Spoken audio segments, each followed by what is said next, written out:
नमस्कार, मी विलास बडे. तुम्ही पाहताय बडे मुद्दे. साल 1984च्या सार्वत्रिक निवडणुकीत भाजपची धुळदाण उडाली.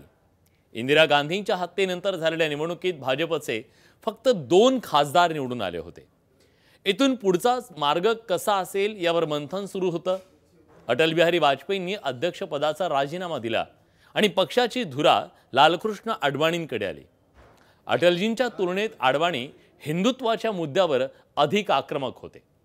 भाजप आपली जमीन पुन्हा मजबूत करण्यासाठी योजना आखत असताना 1990 मध्ये व्हीपी सिंग सरकारच्या मंडल आयोगामुळे खळबळ उडाली. त्यामुळे हिंदूंमध्ये फूट पडण्याची भीती राष्ट्रीय स्वयंसेवक संघाला वाटायची. हिंदू समाजाला एकत्र ठेवण्यासाठी राम मंदिर आंदोलन तीव्र केलं पाहिजे असं संघ आणि त्यांच्या संघटनांना वाटत होतं. भाजपला पुन्हा बळकट करण्यासाठी लालकृष्ण अडवाणींनी रामाचा हाच मार्ग स्वीकारला आणि सोमनाथ ते अयोध्या रथयात्रेची घोषणा केली. सोमनाथ हे स्थान होतं जिथं मुस्लिम आक्रमकांनी सोमनाथ मंदिर उद्ध्वस्त केलं होतं. गुजरातमध्ये या रथयात्रेची जबाबदारी होती नरेंद्र मोदी यांच्यावर. सोमनाथमध्ये दिलेल्या घोषणेतून अडवाणींनी आपला इरादा स्पष्ट केला. ती घोषणा होती, सौगंध राम की खाते है, मंदिर वही बनाएंगे. अडवाणींच्या रथयात्रेला प्रचंड समर्थन आणि प्रसिद्धी मिळत होती. जिथून जिथून रथ जात होता तिथं तिथं हजारोंची गर्दी होत होती. या रथयात्रेमुळे भाजप विरोधक आणि केंद्र सरकार चिंतेत होतं. रथयात्रा रोखायची कशी आणि कुठे याची चर्चा सुरू होती. अशात 22 ऑक्टोबरला बिहारमधल्या समस्तीपुरात अडवाणींचा मुक्काम असताना मुख्यमंत्री लालू प्रसाद यादव यांनी अडवाणींना अटक केली. दुसरीकडे कारसेवक मोठ्या संख्येने अयोध्येत पोहोचत होते.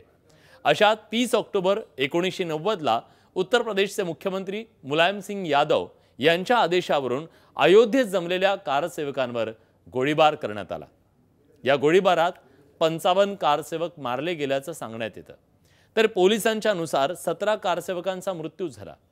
अडवाणींची रथयात्रा अयोध्येत पोहोचण्याआधीच रक्तरंजित अंत झाला होता. राम मंदिराचा हा मुद्दा देशभरात धुमसत होता. त्यानंतर 2 वर्षांनी म्हणजे 1992ला विश्व हिंदू परिषदेने बाबरी मशीदच्या बाजूला जागेवर राम मंदिर निर्माण करण्याची योजना निर्माण केली.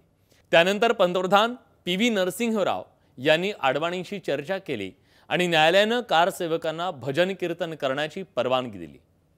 6 डिसेंबर 1992ला अडवाणी, उमा भारती, अशोक सिंघल, बजरंग दलाचे नेते सकाळी 10:30 वाजता बाबरी मशिदीच्या ठिकाणी पोहोचले. यावेळी देशभरातून जमलेले हजारो कारसेवक तिथे हजर होते. हळूहळू गर्दी वाढत गेली, उन्माद वाढत गेला.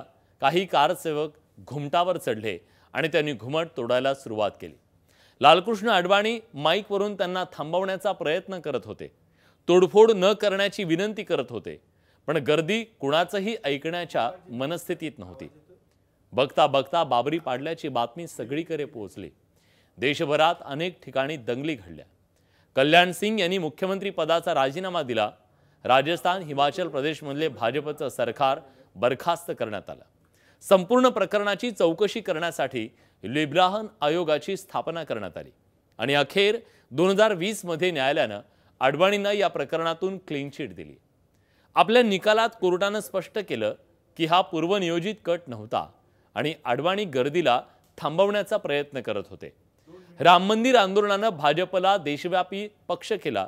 बाबरी विध्वंसानंतर 4 वर्षांनी भाजप लोकसभेतला सर्वात मोठा पक्ष ठरला. अटल बिहारी वाजपेयी पहिल्यांदा पंतप्रधान झाले. औट घटकेचं हे सरकार होतं, पण भाजपनं भारतीय राजकारणात आपली मान ठोकली होती.